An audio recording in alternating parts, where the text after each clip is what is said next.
to see people here. I'm so glad we can have people live here too. It does make a big difference.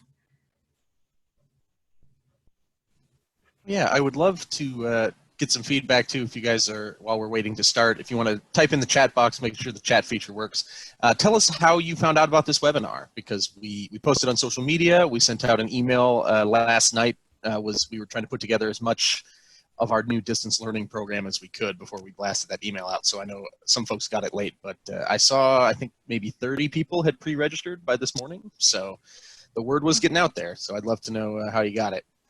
Instagram, I see some email. Okay, good to know. I like our social media team loves to hear when their stuff is working. So it's always good to know. Yeah, All and right. it'd be good to know where in the world all of you are right now too, where your location is. Yeah.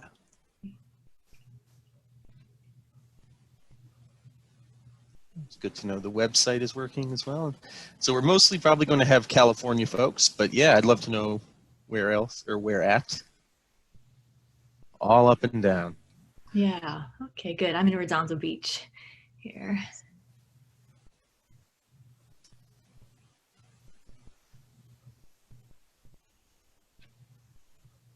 All right, well, it is 1 p.m., so I'm just going to start us off here and thank everybody again for coming out. I know things have been hectic for everybody. It's certainly an interesting time that we're all working through right now, and I'm glad that you guys can find some time to come to these distance learning sessions and let us know that it's something that we should keep doing, because we've gotten a lot of great feedback so far.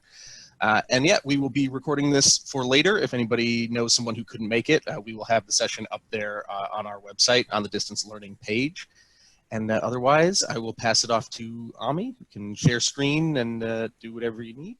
And if anybody has any questions, let me know down in the chat box, or afterwards you can email me. It's Chase, like the bank, at cprs.org. Thanks. All right, thank you, Chase. So I'll bring up my screen here. All right, here we go. All right, so good afternoon, everyone. So my name is Ami Kunimura. I am the founder of the Self-Care Institute. And the Self-Care Institute helping professionals and provides education on burnout prevention, stress management, and sustainable self-care. We have some continuing education courses on self-care. And a big part of my work is doing things like this, being able to bring the conversation of resilience, of burnout, of stress and self-care and career longevity to different types of helping professionals, so that you are supported in the same way that you give so much to other people. And so as a helping professional myself, I've been a music therapist for about 15 years now. I have a small private practice in the South Bay of Los Angeles, and I specialize in mental health care and addictions treatment. And so my work with burnout and self-care really originated from my own experiences with burnout early on in my career, at a time where I felt like there wasn't a lot of support or a lot of knowledge or awareness of what burnout was. And so after I moved through my own experiences and I went and researched burnout while I was getting my master's degree, I decided, I wanted to be able to share a lot of this information and make it a lot more public, so anyone who is struggling with burnout or having difficulty managing stress has support available. And so the Self-Care Institute was founded about 3 years ago, and I'm so grateful to be here with all of you. Thank you so much for taking the time to be here live with me, or if you're listening to the recording. And I just want to make sure you know that being here and learning about burnout, learning about self-care, and learning about resilience, this in itself is a very important self-care practice, because learning about self-care is self-care. I'll be sprinkling in specific self-care practices like meditation and mindfulness and breathing, but know that just being here right now and just listening to this is a big act of self-care. So I'm very grateful for you being here and for your presence, but take a moment to thank yourself for taking the time to be here also. All right, so everyone take a deep breath in, gently exhale. And so before I start my presentation today, I'd like to start this session off with a very short grounding meditation. Now, I'd like us to all get grounded here so that when we're grounded, we can more easily take in information. Also, right now, during this time of a pandemic, of quarantine, of staying at home, or helping others during a pandemic, there is personal stress, there's collective stress, and grounding can be very helpful during this time. So I'm going to talk you through a short grounding meditation. All you need to do is try to get your body relaxed, sit comfortably, and whenever you're ready, you can close your eyes. Take a deep breath in and exhale.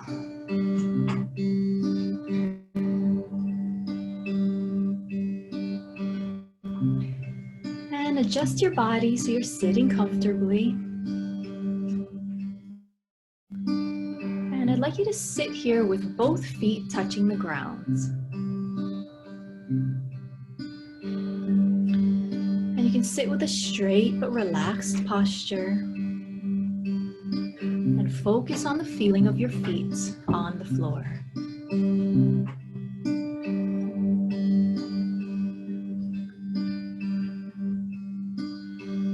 And now in your mind, you can use your imagination and visualize or imagine a tree that's standing tall and steady in some peaceful setting in nature.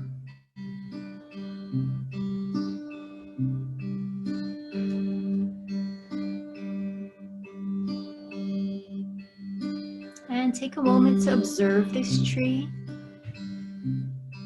Notice its leaves and its branches that reach out. And notice the texture of the trunk of this tree. Notice how the tree is connected to the earth. And then imagine the roots of the tree that exist below the ground. And imagine this vast root system that spreads through the earth.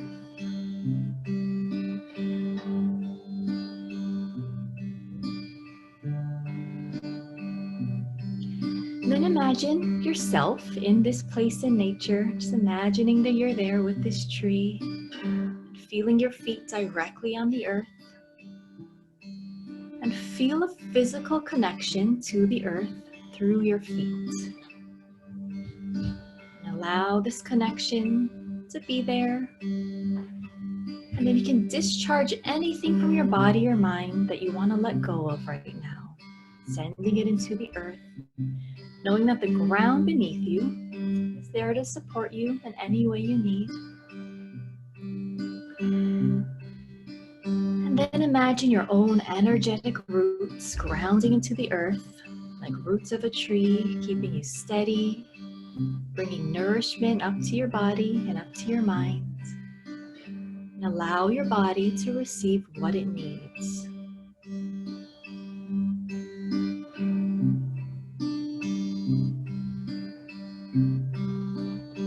And then imagine soft rays of sunlight shining on the top of your head, the same way light hits the leaves of a tree to keep it alive and growing. And allow the gentle warmth of this light to move down and through your body, providing you with some energy and some comfort.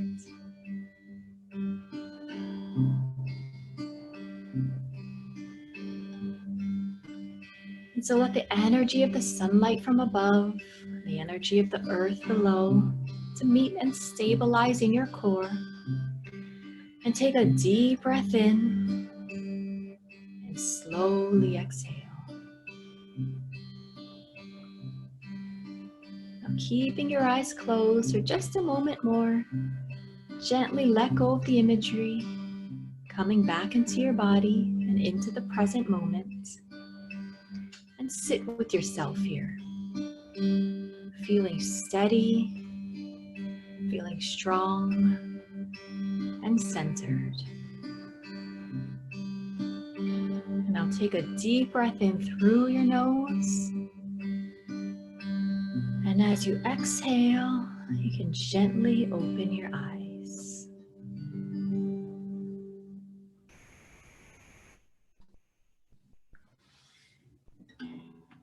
All right.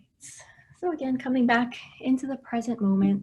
Those are grounding meditation to bring in some positive imagery but also allow yourself a chance to just sit with yourself before taking in this information. And so take another deep breath in. Exhale. All right, so here's what we're going to cover today.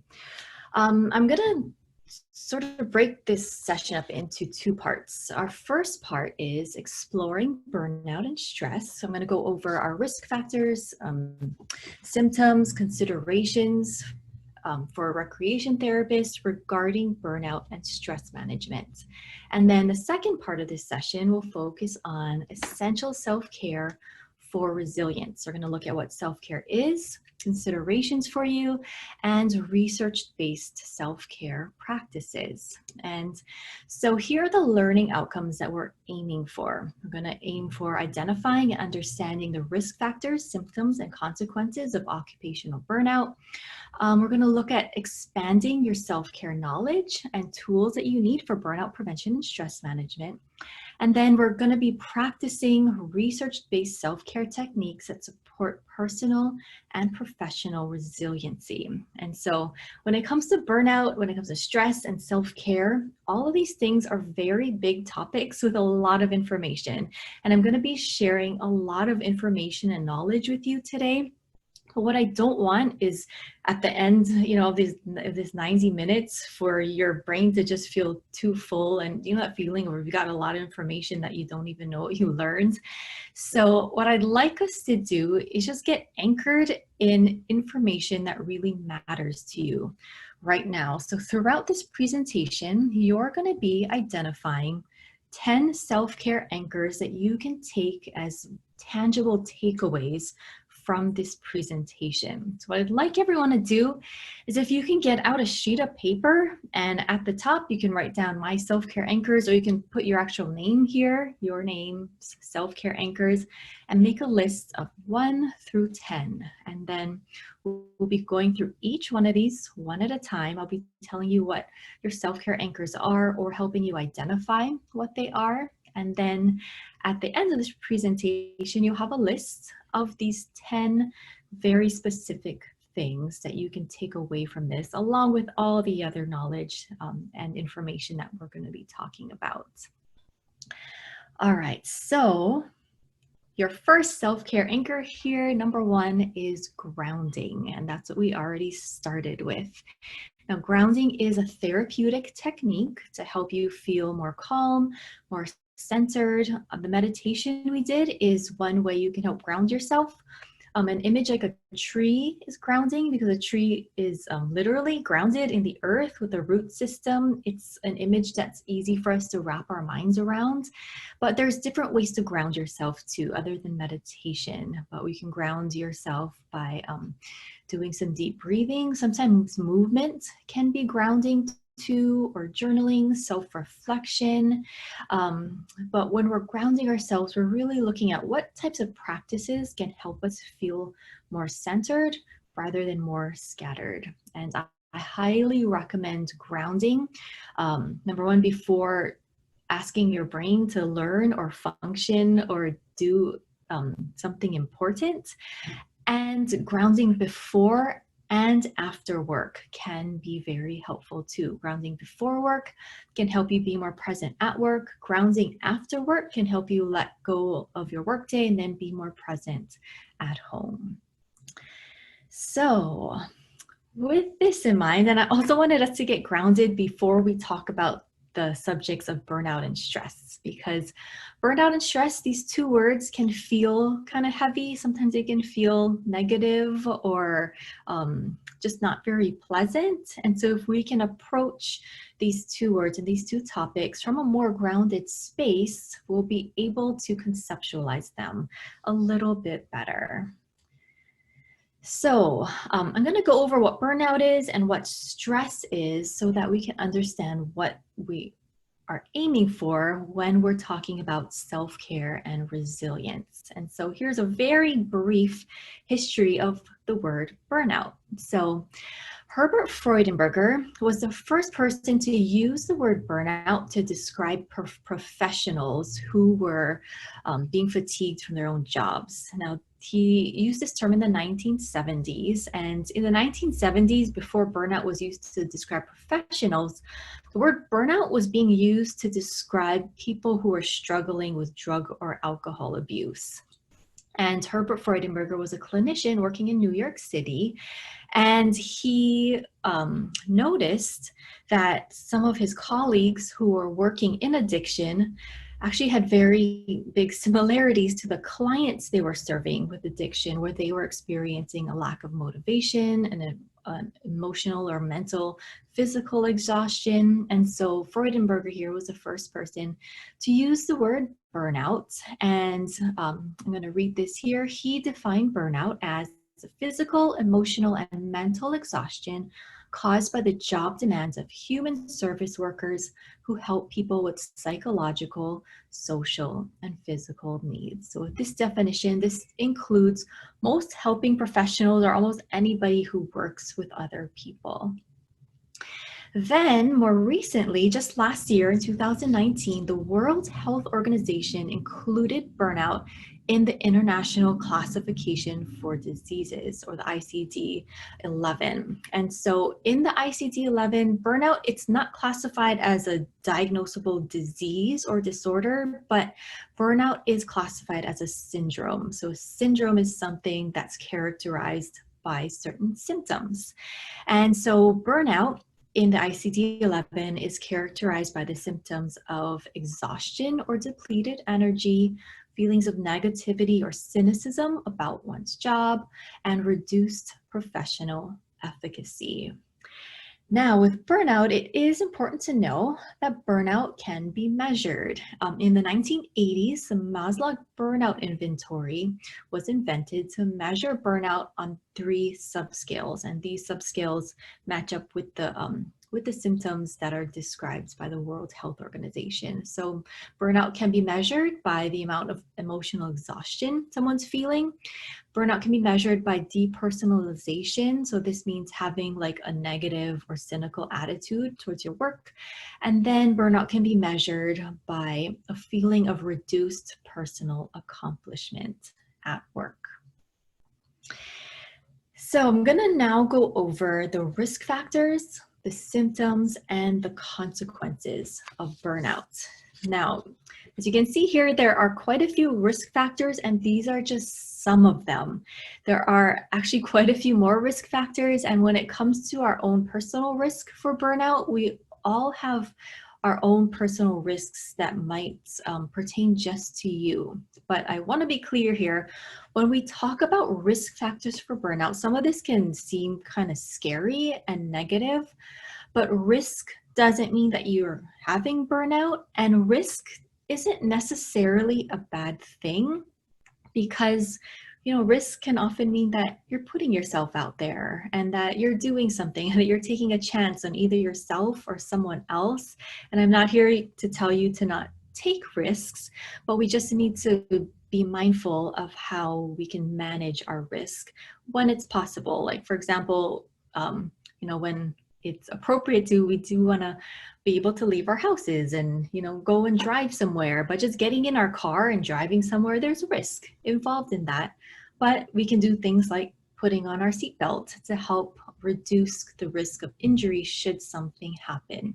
So similar with burnout, where we don't want the risk to keep us from our work or from your passion or from your purpose in life, but we do want to be aware of how we are putting ourselves at risk for burnout and the consequences of it. And so some of the worst risk factors for burnout are things like work overload, a client's prognosis, having unrealistic expectations about your work, meaning that you're maybe trying to reach unrealistic goals that are hard to attain, or sometimes a sense of idealism can sometimes be a risk factor because it's setting someone up for not meeting their own goals or their client's goals. A lack of support is a common risk factor for burnout. Trauma, either working in trauma or someone's own personal trauma that they've been through, is a risk factor. Another very common one here is have difficulty saying no. That puts someone at risk because an inability to say no can very easily lead to work overload. And then simply an incongruence between you and your job, meaning your job and your personality just don't match up. Bureaucratic or organizational constraints are a very big risk factor. This means having bureaucratic or organizational like rules or a lot of extra tasks to do that might feel like a burden. Someone's own maladaptive coping styles for stress is a big factor here. This includes repressing emotions and a tendency to overwork yourself. And then the last thing here is important to keep in mind, but the use of empathy at work is a risk factor because empathy can sometimes be distressing to our mind and body when we connect with what someone else is feeling, especially if it's something intense or traumatic. And this means that most helping professionals are at risk because most people use empathy as a therapeutic tool in their work. And empathy is not a bad thing. It's necessary to use empathy to connect with our clients, but we do need to be aware of the toll that it sometimes takes on us. So again, most professionals are at risk, but that's not necessarily a bad thing, but it is good to be aware of our own risk when it comes to burnout and stress. And so let's look at what the symptoms of burnout might look like. So some of these symptoms are emotional exhaustion, having a negative attitude towards your work, negative evaluation of your work, feeling hopeless or helpless, feeling irritable or frustrated, a depletion of physical or mental energy, a change in attitude towards your clients or towards yourself, difficulty sleeping, having intrusive thoughts, usually intrusive negative thoughts about your work, your clients, or whoever you're working with, and decreased social interests. And so these symptoms of burnout, again, these can feel kind of heavy and scary too. What I'd like to look at these symptoms as are these symptoms are all indicators that self-care is needed in someone. And now, just because you might be experiencing one of these symptoms doesn't mean you're burnt out. We can be experiencing these from time to time, and it is normal for us to feel these at times, but it's when we're feeling this or experiencing this in a way where it is impacting our ability to work that we do need to check ourselves and ask ourselves, is this burnout? Well, one thing to keep in mind here, these symptoms of burnout also parallel the symptoms of depression. And it is important to distinguish the two because burnout and depression can be mixed up together, but they can be experienced simultaneously. But we do want to be able to know what we're experiencing so that we're not treating burnout as depression, or so we're not treating depression as burnout, because there can be different treatment modalities involved. However, both burnout and depression can be treated with self-care. So self-care does become a factor in both. All right, so moving on to the consequences of burnout. So we have three categories of the consequences of burnout. This is the consequences of what we're really trying to avoid here when it comes to self-care. So professional consequences are job loss, career drift, professional impairment and poor client care. These two are the very big consequences of burnout because it means it's impairing our ability to do quality work, and it can impair our professional decision making. Boundary violations can be another consequence of burnout, and all of these things can be very concerning because it can put your safety or your client's safety at risk. And then we have physical or behavioral consequences, fatigue, hypertension, decreased immunity, or substance abuse, and then the emotional consequences of anxiety, hopelessness, depression, or chronic stress. And so, similar to the symptoms of burnout, the consequences of burnout are signals that self-care at this point, if any of these things are happening, is essential and non-negotiable. And so before I move on here, are there any questions? So I know I threw a lot of words at you, a lot of information, the risk factors, the consequences, the symptoms of burnout, what burnout is. I'm going to go into talking about what stress is in a little bit, but I just wanted to take a pause and a breath here to see if there's any questions. And let me see, I can't see the chat box. So maybe Chase, if you see a question there, you can let me know. And so far, just thanks for being here. But yep, I will let you know if anything comes in. Okay, cool. And so while I'm talking about this, if questions come to mind, feel free to put it in the chat box. Again, you're welcome to unmute yourself and ask a question at any time. I'm happy to answer. And so let's move on to talking about,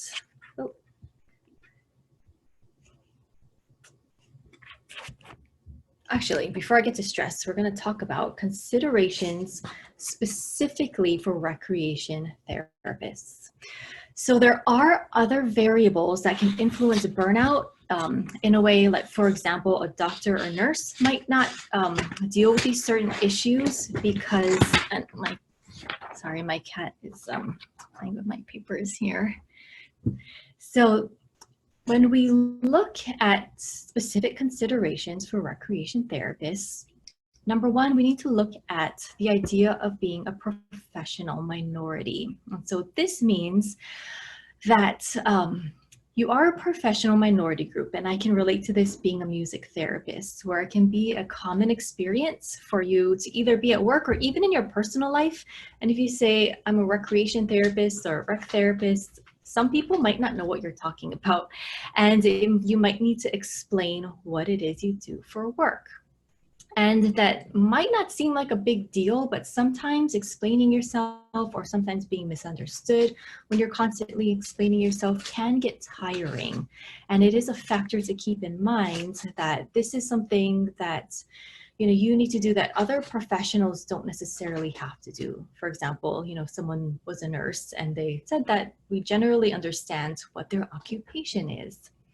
And being a professional minority can also mean that you might be the only rec therapist in your facility or sometimes in your community too, or there might just be a few of you. And being a professional minority does come with its perks too, because it does mean that you are a very valued professional for what you do, because not everybody does what you do. But being a minority does come with certain amount of stressors. And some of these stressors are professional isolation, sometimes not feeling isolated as a professional and maybe not having someone that you relate to or who can fully understand your work the way you do or the way other rec therapists do. And then we have advocacy. Advocacy means, advocating for your profession, for your job, for yourself. Educating people on what rec therapy is advocacy work. And, sometimes having to, again, explain yourself, stand up for what your work is. And, if you've ever had that experience of talking to someone and trying to explain what you do and they're just not getting it or they're misunderstanding it and having that disconnect there, it can be a stressful experience when you feel like you have to either prove yourself in some way or that you're going to be misunderstood as a professional. And then we have role ambiguity. So role ambiguity can sometimes come along with being a professional minority or professional isolation, where sometimes don't um, other people aren't totally clear on what your role is at work. And so they might be asking you to do things that are outside of your role, which can put you in either an awkward position or can create stress on you. And sometimes you might find yourself in a position at work where you're not totally sure what your role is because other people weren't understanding just what your scope of practice is. And then we have another word here called clinification.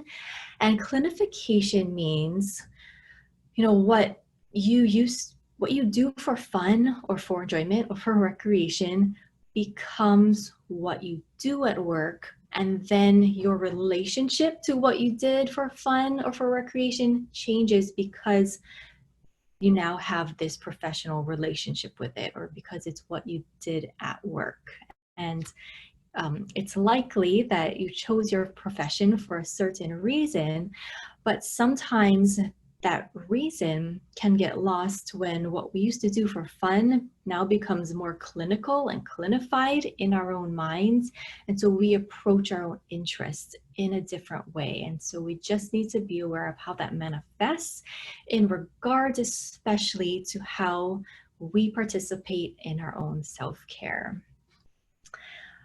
All right, so let's talk about stress. Now, burnout and stress are different things. So stress is generally short-term and situational. So stress, we can usually pinpoint our stress to a specific stressor, and burnout is just more cumulative and develops over time. But stress and burnout are related, and chronic stress is what leads to burnout.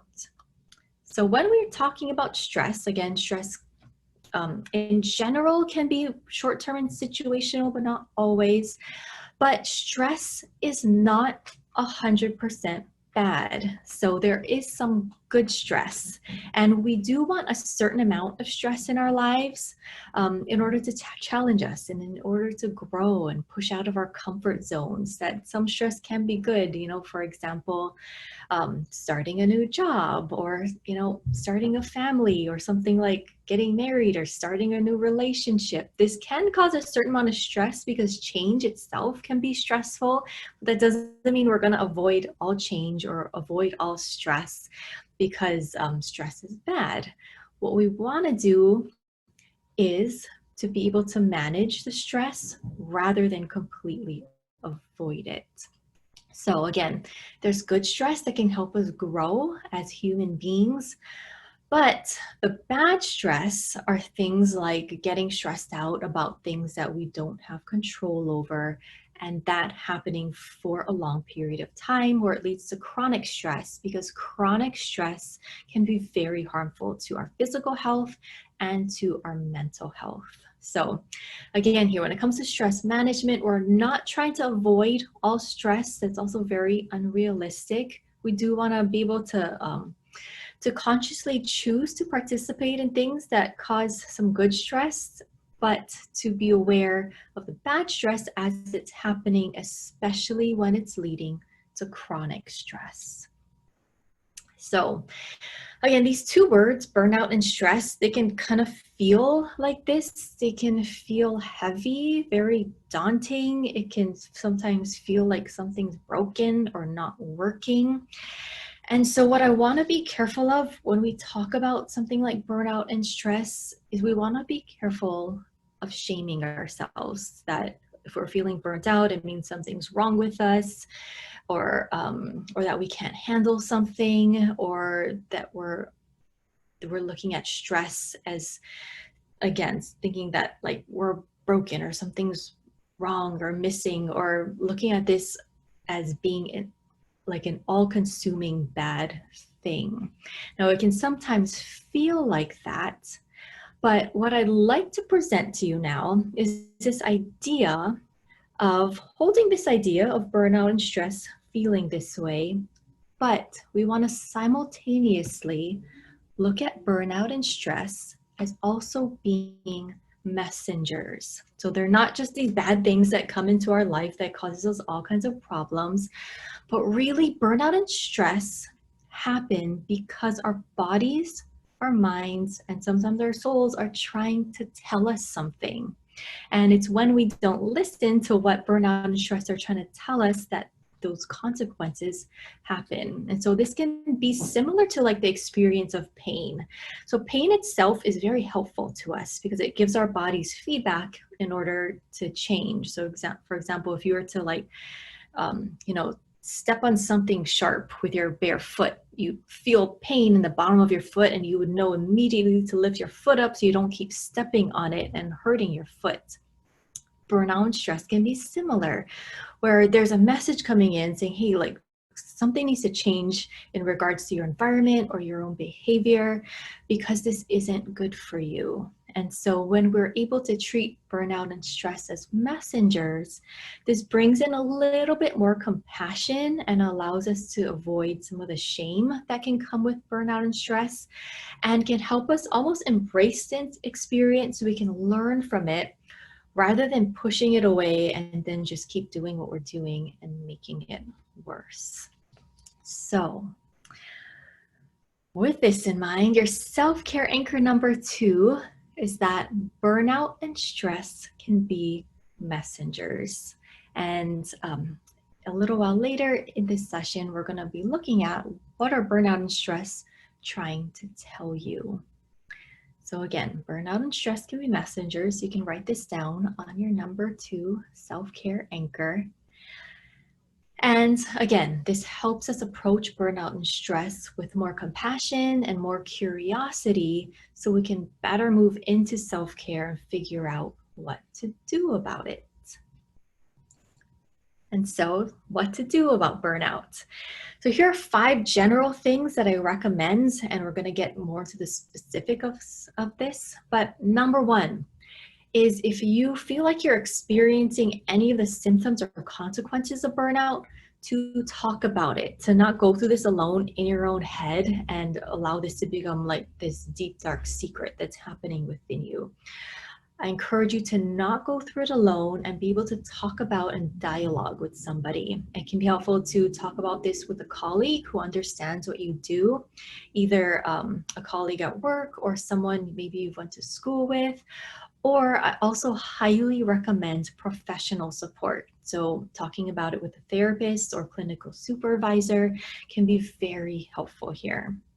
And then number 2, approaching your experiences with compassion. So this means not being too quick to criticize or judge yourself about the stress or burnout that you might be experiencing, but rather approaching this with compassion and curiosity. That sometimes being judgmental or critical of yourself can just make the experience worse, and it can hinder your ability to practice effective self-care. And then number 3, continue to educate yourself is exactly what we're doing right now, but to really be informed of what burnout is and how to recognize it, especially for your own profession, for your own job setting, maybe for the specific population you work with, but also your own personality type, because burnout and stress can impact us in different ways, but this can be a constant learning that we're doing. And then, of course, what to do about self-care. Burnout is self-care. I'll be talking a lot about this for the rest of this session. And then, again, number 5 is to listen to what burnout might be communicating to you. Again, usually burnout is your body trying to tell you that something needs to change. So everyone, take a deep breath in. Exhale. And I'd like to take a little self-care break here before we move on to our self-care portion, and to also kind of de-stress from the talk of stress and burnout. So I'd like us to do here is we're going to take 6 breaths together, and I'm going to talk you through the 6 breaths. Now we're taking 6 breaths because there was a Japanese research study that was done that found that sitting down and taking 6 breaths, 6 inhalations, 6 exhalations, out and in, can be enough to significantly impact your physiology by reducing your heart rate, reducing your blood pressure, and reducing the experience of mental stress that can be happening. And so sometimes self-care can be as simple as just breathing. So let's take 6 breaths together. I'd like you to try to make your exhalation longer than your inhalation. So deep breath in, slowly exhale. That was 1. Again, in. Exhale for 2.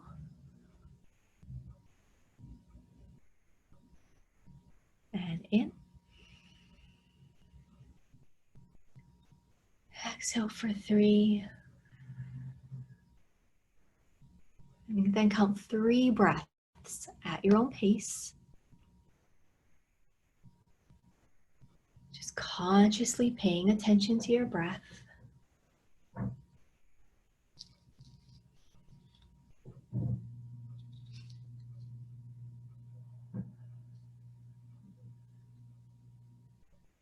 And then whenever you're done, just bringing your breath back to normal.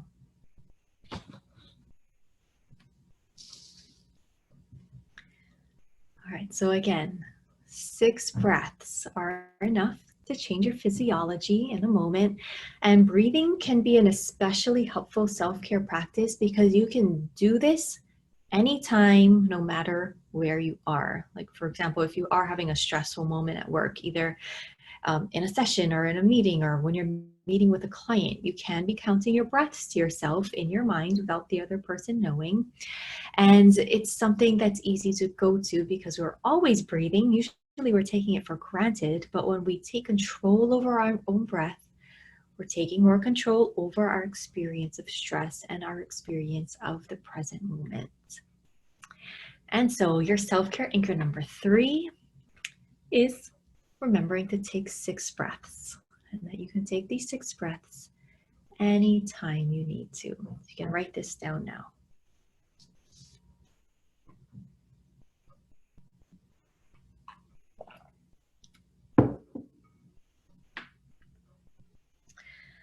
All right, so let's move on to talking about self-care.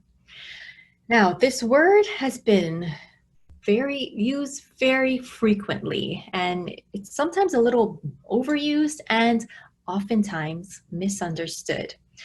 So this is one of my favorite quotes from the literature on self-care. So self-care is a topic that has been researched, and this is a quote that I feel like really grounds self-care into its true purpose. And so this quote says, "Self-care is not an indulgence. It is an essential component of prevention of distress, burnout, and impairment." So it should not be considered as something extra or nice to do if you have the time, but as an essential part of our professional identities.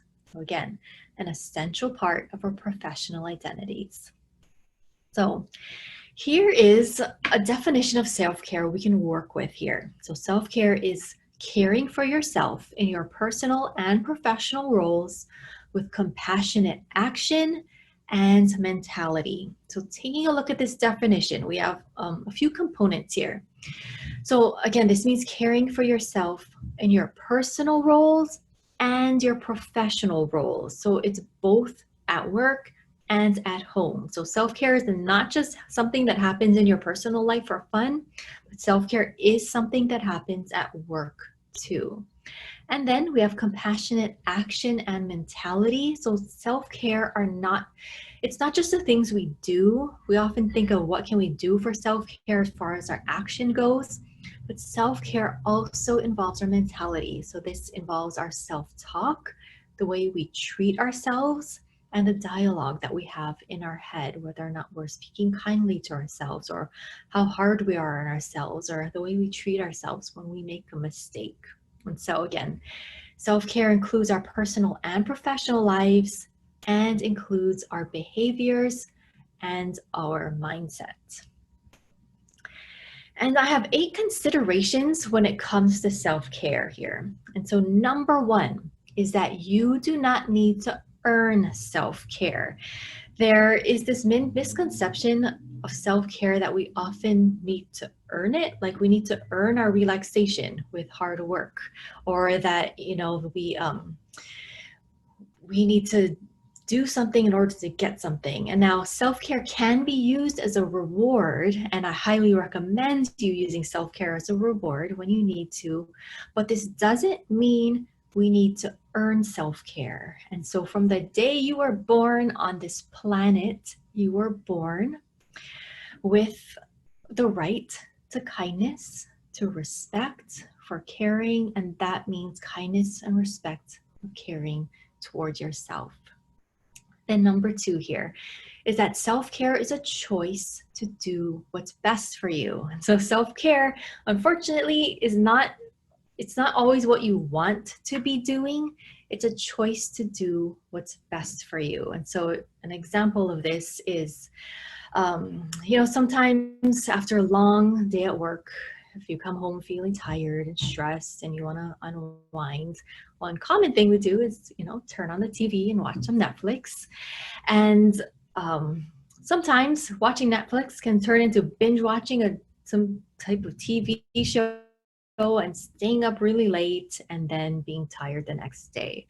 So that's not necessarily what's best for you. What's best for you might have been turning on Netflix and then watching one episode and then going to sleep and getting a good night's rest. So again, self-care isn't always what you want or feel like doing, or it's not necessarily giving into cravings or addictions, but it's sitting there and making a conscious choice of what's best for you and for your health. And then number 3 is that self-care is more than just leisure and luxury. So it's not just about, getting a massage or, buying yourself a gift or taking a vacation or spending a lot of money or something, but self-care is the everyday activities we can do too. And again, self-care can be a lot about mindset. And then number 4 is that self-care and hard work can coexist. So just because you're working hard doesn't mean you can't take care of yourself at the same time. And please know that just because I'm a very big advocate for self-care, but that does not mean I'm against hard work. Like, I'm a big believer in putting in a good day at work and working hard and focusing on your work when you need to and feeling like you're making a difference in the world. And sometimes it does make us tired and can deplete our energy, and that can be okay. But we can work hard and take care of ourselves at the same time. And at the same time, just because you're taking care of yourself doesn't mean you're not working hard either. I think sometimes we have this fear that if we're perceived as having really good self-care, that we might be perceived as being lazy or not working hard in some way. And then number 5 is that self-care does not have to take a lot of time. It doesn't mean you have to do yoga for a whole hour. But again, going back to our 6 breaths, or if it's just 1 breath sometimes, self-care does not have to take up a lot of time. And even a self-care practice is saying no. Sometimes self-care can help you get back some of your time too. One of the biggest obstacles I hear for self-care is that we just don't have the time for it. But we do have to remember that there are practices that actually don't take extra time. And then number 6 is that self-care is not just about you. The way you care for yourself and your own health impacts your relationships, it impacts your family, and it impacts your work.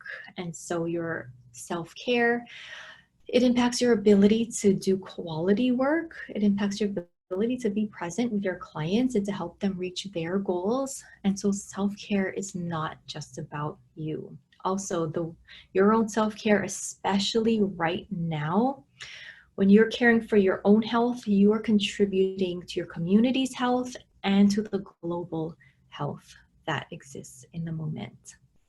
And then number 7 is that self-care is a skill that you can develop with time. So it's not just this natural ability. And sometimes, it seems like self-care should be something that we just automatically know how to do, but it's not necessarily, but it is a skill that we can get better at with time and that we can learn how to do. And then number 8 is that when it comes to self-care, we are never aiming for perfection. We're not aiming for perfect work-life balance. We're not aiming to have our self-care in perfect order every single day, but what we're aiming for is progress over time to get better at the way we treat ourselves and as we go through changes in life, so looking how that our self-care needs to change. And so with these 8 considerations, I'd like you to think about which one of these 8 considerations is most important for you to keep in mind right now. So which one is most important? And I'll bring these 8 back up. So you're going to write this down as your self-care anchor number 4. Which one of these feels most important for you to recognize or internalize right now?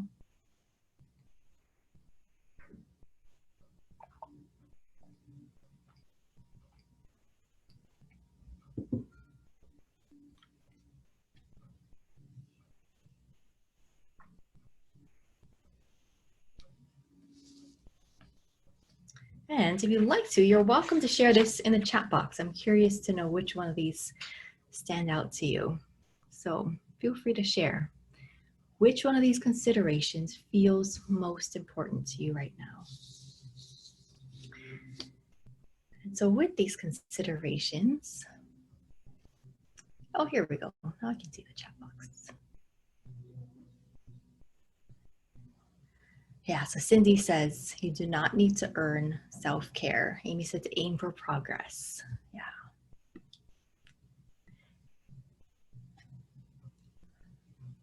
All right, so with this, now obviously there are more than 5 self-care practices that I could cover. There are thousands of self-care practices out there. Some are very simple, some are a little bit more complex, but I broke this down today into 5 essential self-care practices and concepts that we can aim for when it comes to resiliency. And so these practices are meant to be something that are learnable skills that, again, we can aim for progress with. So let's look at number 1. So number 1 here is self-reflection. And this is number 1 because we need self-awareness and to be able to notice the stress that we're experiencing and to recognize any symptoms of burnout that comes up so that we can do something about it. But self-reflection involves a lot of different things. So this can mean communicating and dialoguing with yourself. It can mean being aware of your own strengths and weaknesses. And keep in mind, our strengths and weaknesses will change over time. Self-reflection also means being aware of your short-term and long-term goals, being both intentional about this, and again, allowing short-term and long-term goals to reflect the changing tides of your life. Self-reflection means being able to know your limits and boundaries and reflecting on when your limits and boundaries are being crossed and when your limits and boundaries change. Self-reflection means gauging your need for support, noticing when you need support and what kind of support you need and what kind of support you can ask for. Again, self-reflection can mean building awareness to recognize burnout and stress. And then self-reflection can happen in a lot of different ways. It can happen through journaling, creativity, movement, reading. Therapy is an excellent way to really build your self-reflection skills. But self-reflection can also happen in meditation. But it can also happen in our just regular everyday moments of simply staying aware of our emotions and of our feelings and of our energy levels, but constantly gauging what we're experiencing in a certain moment and then just observing it with compassion rather than judging your experience or your feelings can be a very effective way of being self-reflective in our everyday lives.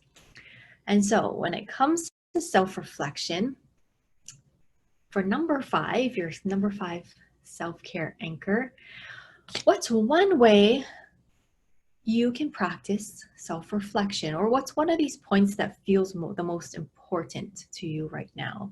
And you can write that down for your 5th self-care anchor.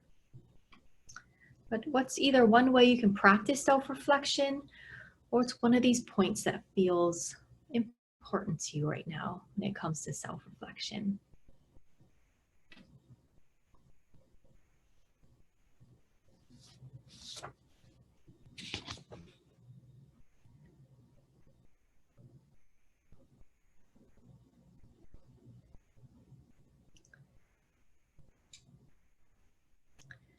All right, so let's move on to number 2.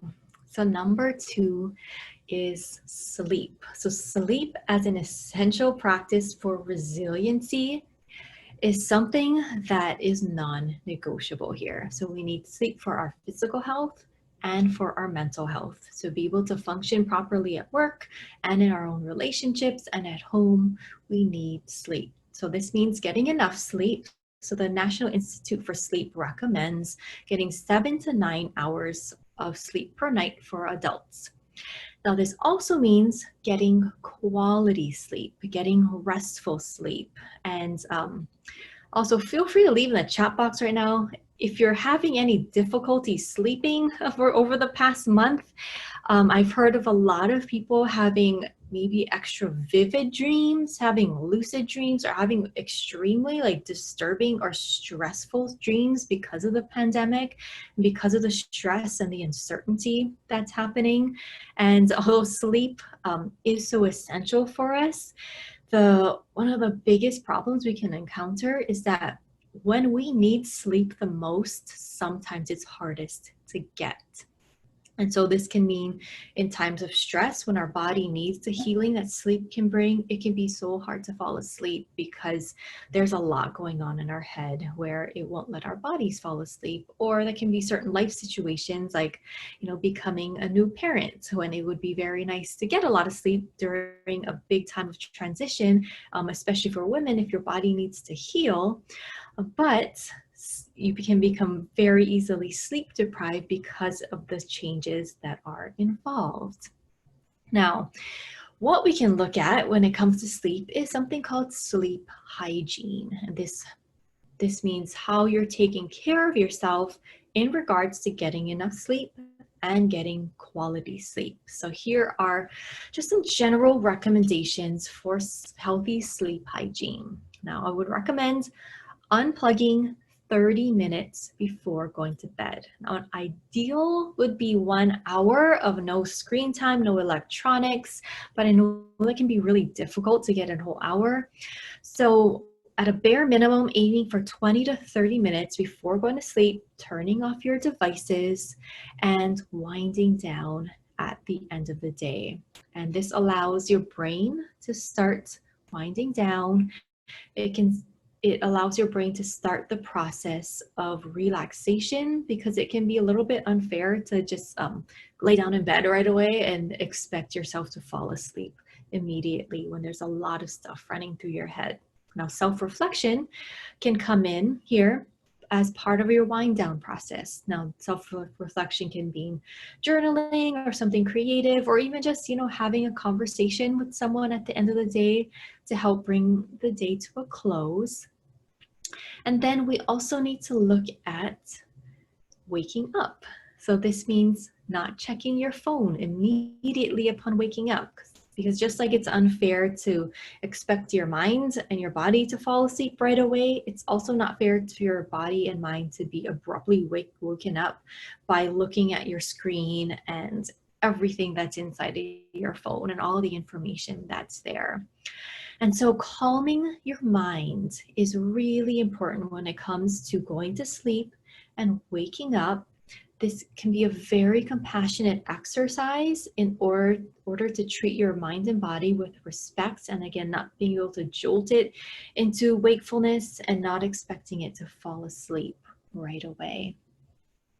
And let me see, Jennifer left a comment. Yeah, Jennifer said sleep hygiene is a must. I suffer from a sleeping disorder already, and the situation has heightened my situation. I recommend a light spray of lavender or whatever calm essential oil of your choice prior to bedtime. Yes, so that's a beautiful recommendation. I also highly recommend essential oils, specifically lavender can be so calming to your nervous system.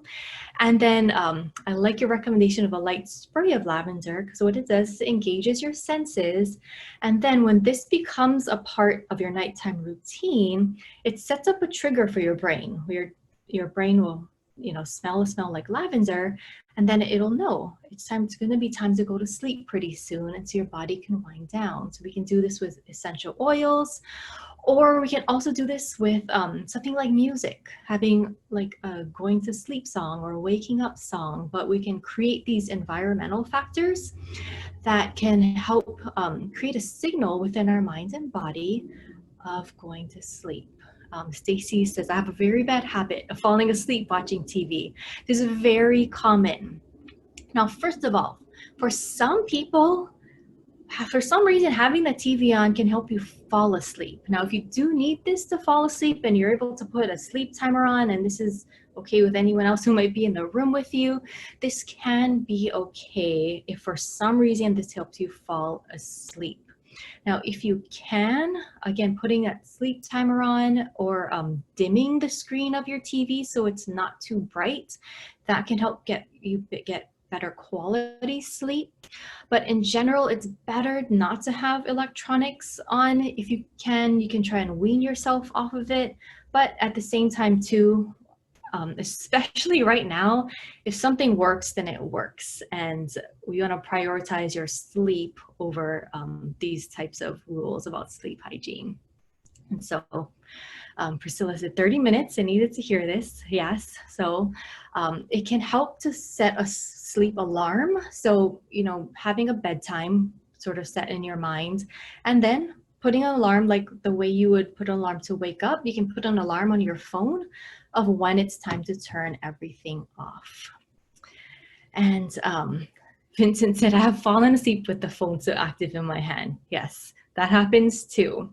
And so I would recommend, trying to put the phone down, allowing your body to fall into a restful sleep. But we do need to gauge our relationship with our electronics and making sure that we have a conscious relationship with it, and instead of so much of an addictive relationship. Now, there are certain times or certain days, or maybe you might be texting with someone if there's just something happening that can be okay from time to time, but we don't want that to be the normal. All right, so last thing here, when it comes to sleep, we also need to look at diet and exercise.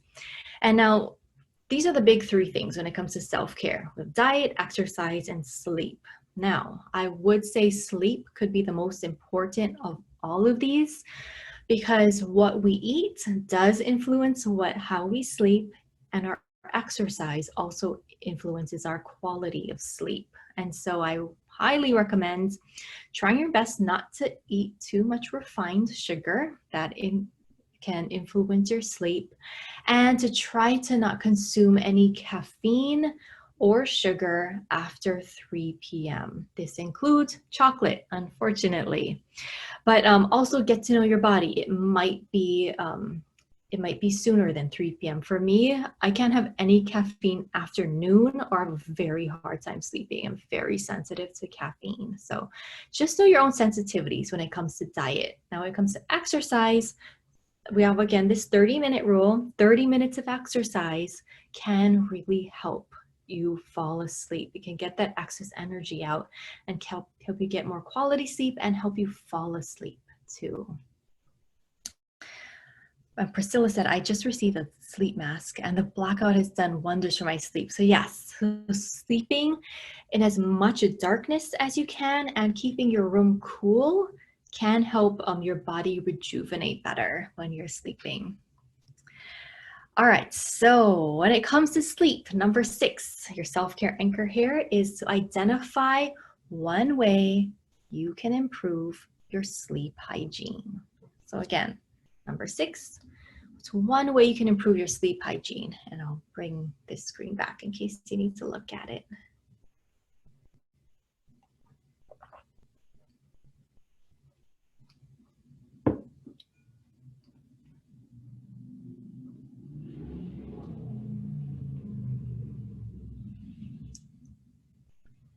All right, so let's move on.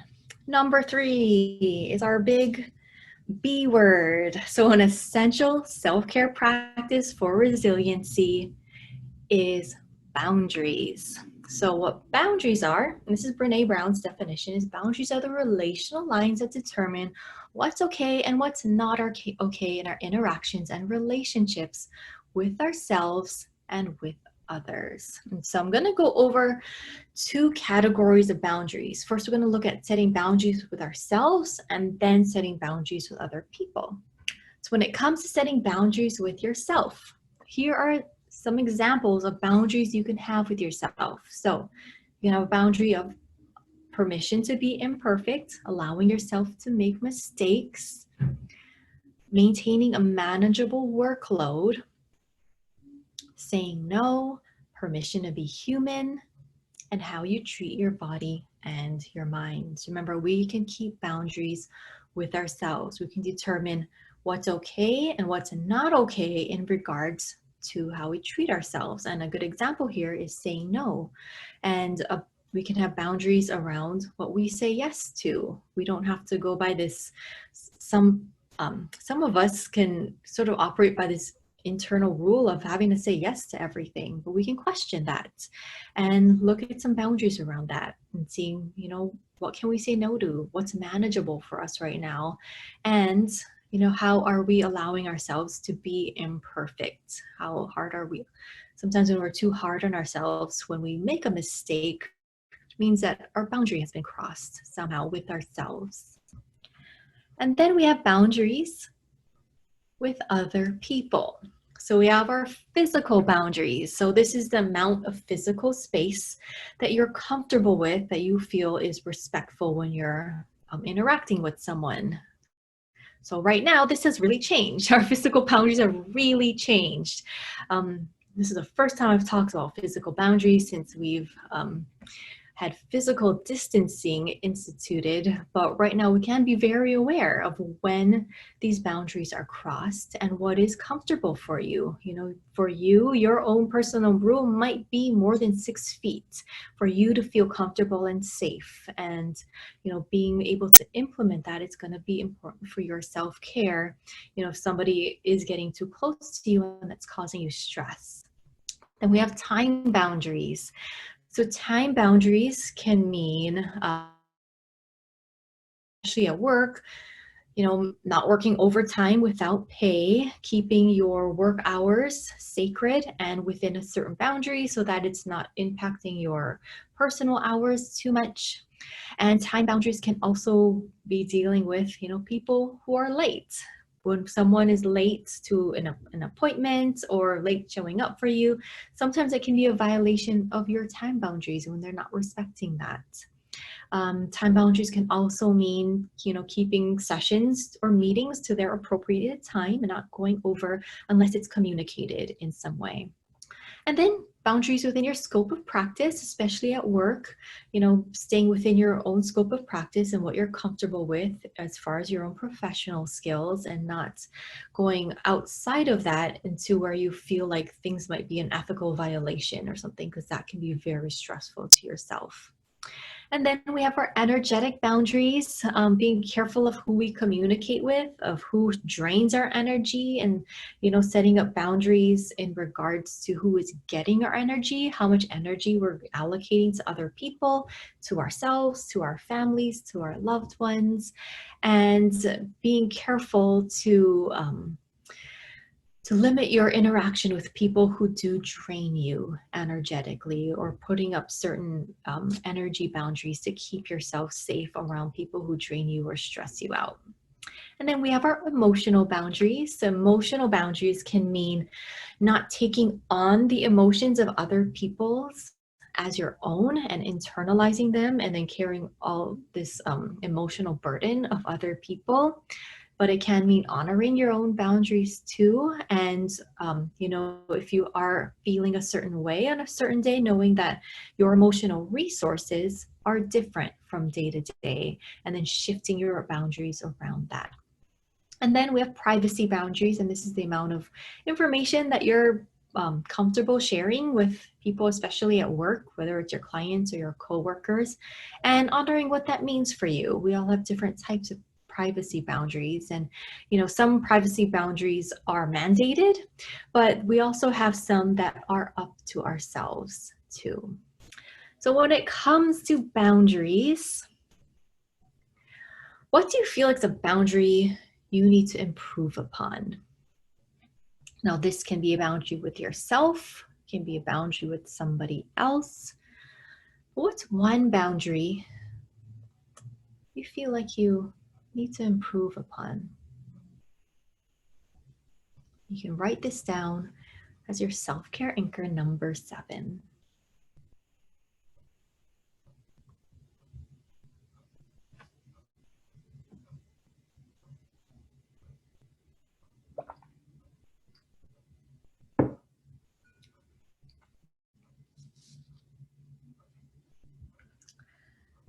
All right, let's move on to number 4. Number 4 is self-compassion. So self-compassion is what it sounds like. It's having compassion for yourself. And self-compassion consists of 3 things here. So we have self-kindness. Self-kindness means treating yourself the way you would treat a friend. So treating yourself as your own friend means not being so hard on yourself when you make a mistake. It means not putting so much pressure on yourself. And it means talking nicely to yourself inside of your own head. It also means treating your body with kindness and respect. And then we have common humanity. So common humanity means remembering that you are part of the bigger human experiences, that your challenges, your stressors, your problems, that these challenges and your own pain and sometimes your own suffering, it's something that's shared as part of the human experience. And when you're able to look at yourself as part of collective humanity, rather than isolating yourself and thinking that you're the only one going through this in the whole entire world, this can help bring more compassion in for yourself as a human being. I think sometimes we can forget our humanness and forget that there are billions of other humans on this planet with similar struggles, and that we really are in this together, and that our struggles and our pain, we don't have to face them alone. And allowing yourself to experience this with others and thinking about yourself as part of a whole can be a compassionate way of thinking. And then mindfulness is another component of self-compassion. And mindfulness can simply mean being aware of yourself in the present moment without judgment. And we often practice this in meditation.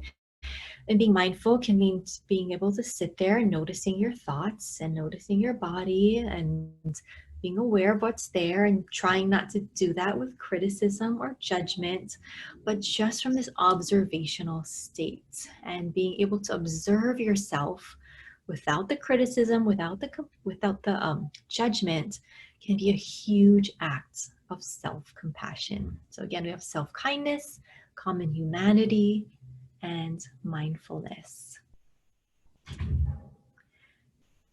So our self-care anchor number 8 here is, what is one way you can be more compassionate with yourself? And what is one way you can be more compassionate with yourself?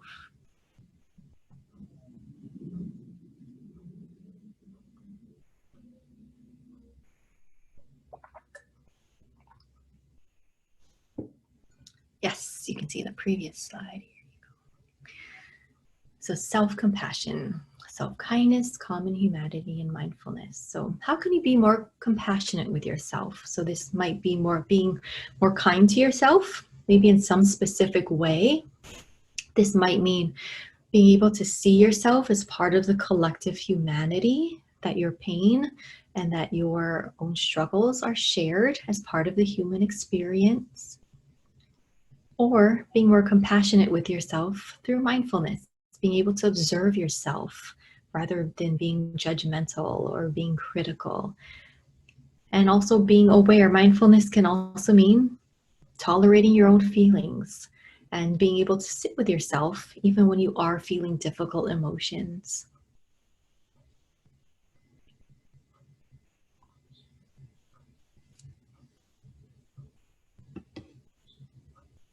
And Vincent said, being okay with myself, I'm not able to do everything that I had to do. That is a huge one. Yes. So being okay with yourself, even if you didn't get your whole to-do list done in a day, and knowing that we can still have a successful day, even if we didn't check everything off, and that we can still be a worthy and effective and productive human being, even if we didn't do every single thing that we thought we were gonna do. All right, so let's move on to our last one here. So we just talked about self-compassion. Now let's talk about compassion. So compassion is a way to counteract the fatigue caused by empathy. So back when we were talking about the risk factors for burnout, empathy is a risk factor for burnout because empathy can be distressing. And so there was a neuroscience study done where they had pairs of people and they were measuring empathy in the brain. So in these pairs, one person was receiving a painful stimulation and one person was observing the other person receiving the painful stimulation. And what this study found was they looked at brain scans of both of the people in the pair. So the person receiving this painful stimulation, their brain scan indicated that the pain centers in their brain lit up. What's interesting is that the person who was watching the person who received the painful stimulation had the same area of the brain light up, even though they didn't physically experience the pain. Just watching the person experience the pain lit up the same areas of the brain. And so this means we do need to be careful of empathizing with other people's pain because it can register as a pain response in our own mind and body. And so empathy can be connecting with someone else, with what someone else is feeling. And again, we're not trying to avoid empathy. I'm not saying don't be an empathetic person because empathy is very necessary in our human interactions. But what we can do is we can counteract empathy with compassion. And compassion can help mellow out that brain response and it can help us take care of our own emotional and energetic reserves. And so what compassion is, it's a sense of warmth and a sense of caring towards someone. Compassion means feeling a sense of acceptance and warmth and caring for someone. And we can feel this for someone even when they're in pain, even for someone who is suffering or going through a hard time, we can still feel acceptance and feel warmth and caring for them. And so in a similar study, they did brain scans of people who are meditating on compassionate feelings of sending warmth and kind thoughts to someone. And these brain scans showed the pleasure centers being lit up in the brain, and these pleasure centers and the reward centers were able to be activated in the brain. And so when those centers are being activated, as well as the pain centers, it can help to find some type of resolution in the brain so that you're not just experiencing the pain. And so what I'd like us to do is to practice some compassion together. And we're going to do this with a loving kindness meditation. So can everyone please take a deep breath in, slowly exhale, find a comfortable seat or find a comfortable sitting posture with your eyes closed, just taking a moment here to sit with yourself.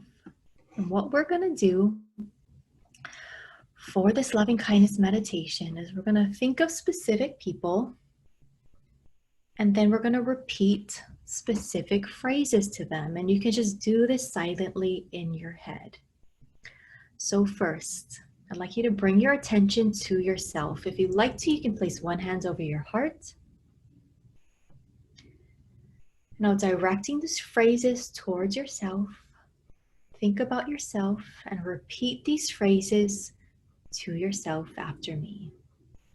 May I be safe.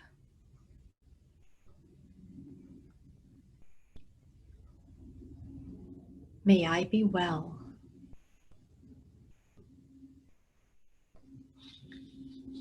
May I feel peace.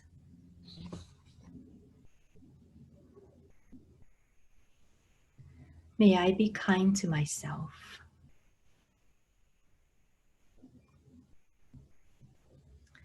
And then bring to mind somebody that you love, someone that you care for. And as you think of them, repeat these phrases in your head after me. May you be safe.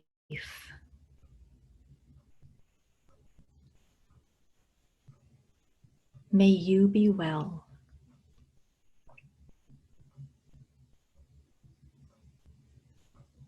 May you feel peace.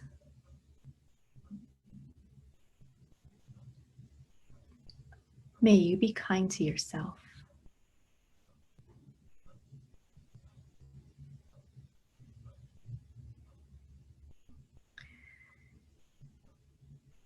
And then we can extend our thoughts and our hearts out to everybody on this planet. So thinking about all of us as a collective humanity, repeat these phrases after me. May we be safe. May we be well. May we feel peace.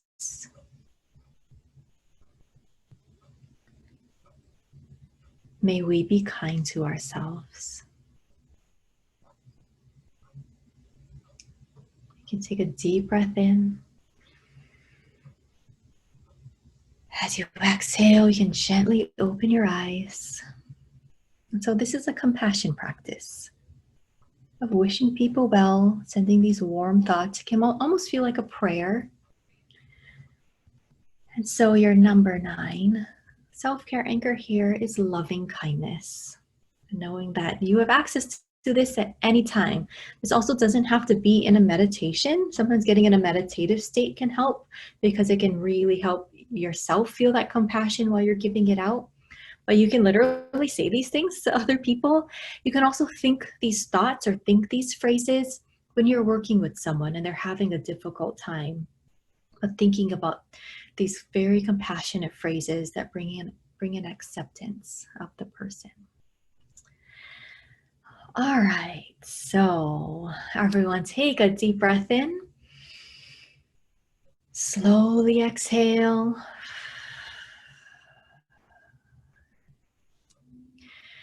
All right, so I've shared a lot of information with you. So we went over a lot about burnout. We went over about self-care, what this is. We went over 5 essential practices. This is a lot of information. But what I want to start to emphasize as we start to wrap up for today is that self-care is necessary to prevent burnout and to manage our stress.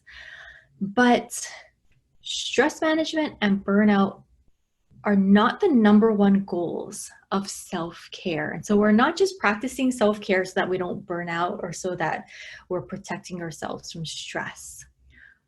The real purpose of self-care is something higher. And so what we want to look at is what your true purpose of self-care is. So again, something that goes beyond burnout prevention. So again, we're not just trying to practice self-care so we don't burn out, but what we want to look at is how self-care can influence our ability to feel happiness, to feel joy, to enjoy moments with the people that we love, to contribute to the world through our work.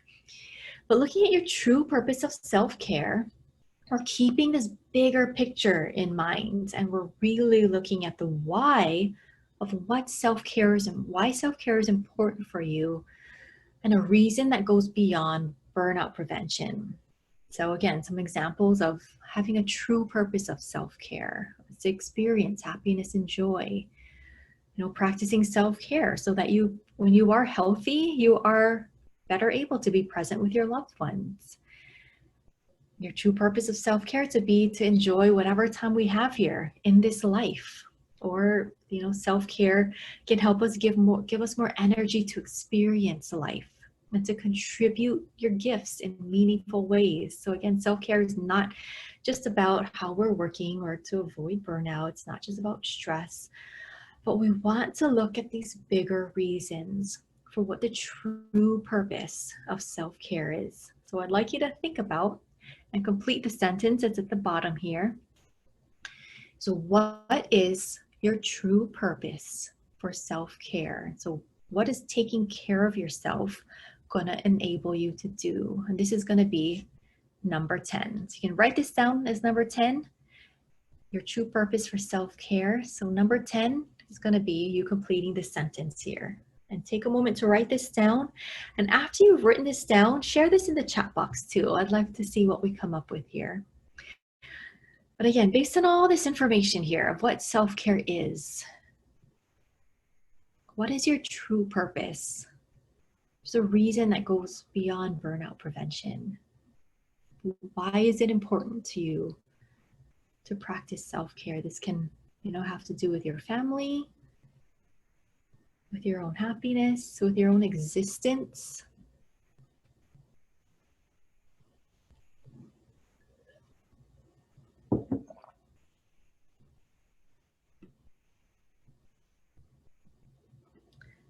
Yes, so here's the full 10 list.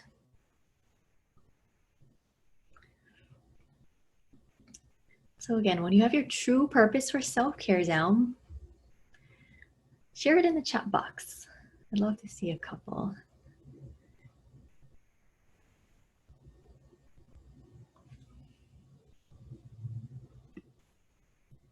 So Priscilla says, my true purpose of self-care is to realize I exist more than a 9 to 5. Yes, this is so important. Amy says, to continue my gifts of giving back to my community. Beautiful, beautiful.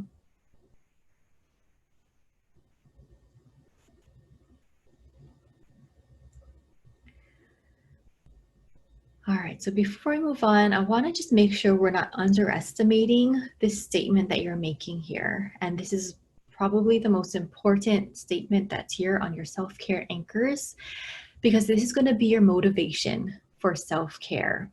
Sometimes burnout prevention or stress management isn't motivation enough for us to practice self-care, but when we're looking at really what's important in your life and really what you want to experience in your life, this can be a bigger motivator for you to be practicing your self-care. And that's your true purpose. Stacy says, to recharge myself so I have more joy and energy to enjoy life. Excellent. Beautifully said. And so your true purpose for self-care is sacred. Also know your true purpose for self-care can change with time. This isn't written in stone, but I would encourage you to remind yourself of what this is from time to time. You can, write this on a Post-it and, put it up somewhere. This can help you, motivate you to eat healthy, to exercise sometimes, but also to be kind to yourself. Bring in that self-compassion that we talked about. All right, so as we wrap up here, a few takeaways. Again, we're looking at burnout and stress are messengers. We need to be able to listen to what they're trying to tell us. We're not trying to push burnout and stress away.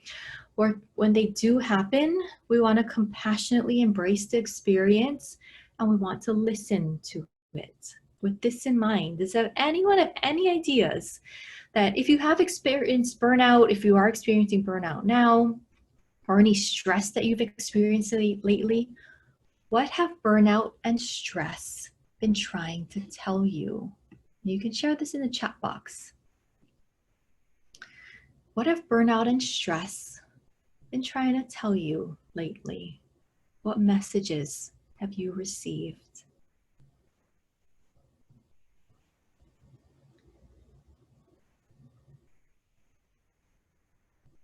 And then what I'd like to also emphasize is that self-care is a skill. It's something that's learnable, and it's something that we can get better at. And it's something, again, we're not aiming to be perfect with self-care. We're not aiming for perfect work-life balance. We're looking to find progress with self-care. So again, one of our biggest self-care skills we can start to build is listening to burnout and stress. And some of the messages that we've gotten, Priscilla said to slow down. Jeanette said to slow down also. I can only control what I can control. Jennifer said to find me time. Yes. Cindy said, I can't do it all, and to slow down and breathe. Amy said, setting up stronger boundaries in personal relationships and not feeling shame when and if they disagree. This is beautiful. Thank you for sharing. All right. So what I'd like to end with here is this concept of resilience and what resilience actually means. So resilience does not mean being strong all the time. Resilience doesn't mean being like someone who's always calm and someone who has it figured out. But resilience is the ability to bounce back. Resilience means picking yourself up instead of beating yourself up. It can mean recognizing burnout and stress and then moving through it in a meaningful way. Resilience means adapting to change. And resilience, lastly here, I really want to emphasize resilience means responding to stress with self-care. Again, responding to stress with self-care.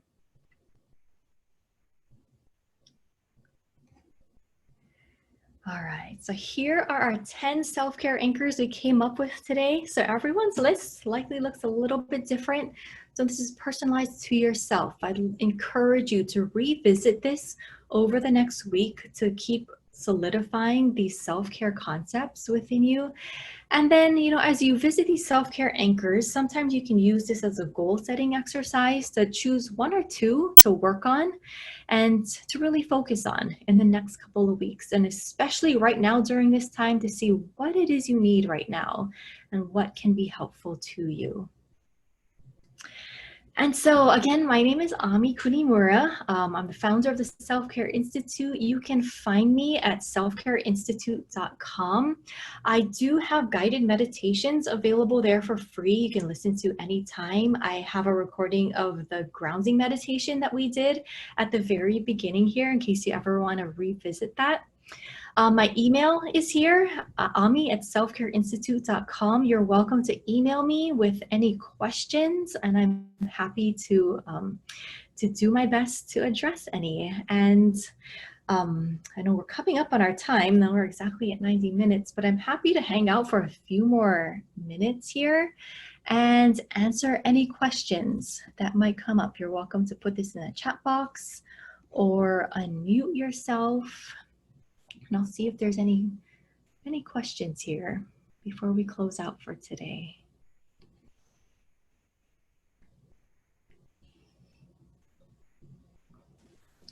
Hey, Ami, this is Chase. A few people had asked if you would be willing to make your PowerPoint slides available. I know the recording will be available, but... Okay. Yes, I'll be very happy to. So I can either give you a copy, or if anyone would like to email me, I can email you the slides as a file also. I'll be happy to do that. So my email's here. If anyone's interested in the slides, just send me over email. I'm very happy to share my slides with you. All right, and let's see, we have a couple of questions. So Lynn asks, do you have any suggestions when trying to encourage or approach a loved one about how to self-care? So yes, this is a really important question. And this can be a really hard one when it comes to either people you're married to or you are a mother to or related to. The best way that you can approach someone you're related to or someone you love about self-care is to first lead by example and share what you're doing, and then address your concerns to them. Because sometimes when we're addressing someone else's self-care, it's very easy for the other person to feel defensive or feel like you're trying to change them. But when we can first lead by example and, share either what you're learning about self-care, what you're working on your own, and maybe asking questions about what they might need support with or might want to change.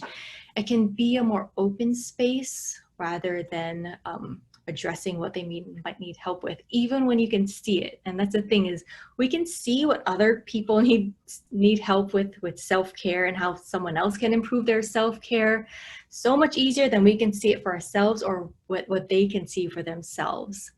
But it can be really hard when it is someone you love. So like, for example, if it's a client, or like when I'm here talking to all of you, clients or anyone in a professional relationship might be a lot more receptive to your advice or suggestions. But people in your personal life, we do need to approach this with a little bit more discretion, because we want to avoid them just getting defensive and feeling like they want to change them. But I would also recommend, you can, for example, if you learn something here that you feel like might pertain to someone else, I would encourage you to share it in a way that said, hey, like I attended this webinar today and I learned this. And you can even share your notes and say, like, what do you think about this? And say, maybe this is either something we can work on together, or you can even try and gently say, I learned this thing and it made me think about you. But again, bringing in that compassionate dialogue. We just want to avoid telling someone what to change right away, even if you can see it. Amy asks, what do you suggest when your work sometimes have expectation of not being compassionate about burnout?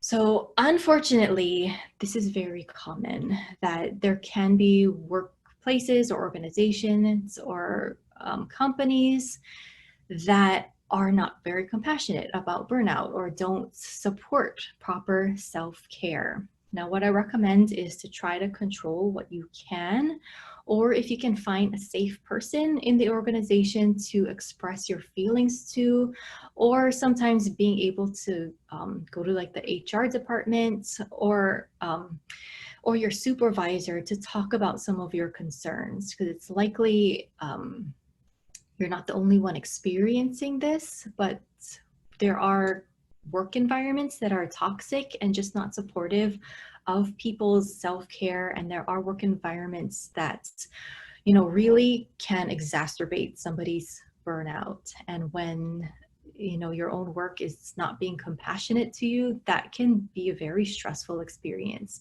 in itself. And so, yeah, I would say looking at a safe person you can talk to, but I would also encourage questioning whether or not you want to stay there long term. And I know this could be a hard thing to think about right now in this moment, but it's something to keep in the back of your mind of, who you want to work with and for in regards to your own self-care being supported, because of our own true purpose for self-care.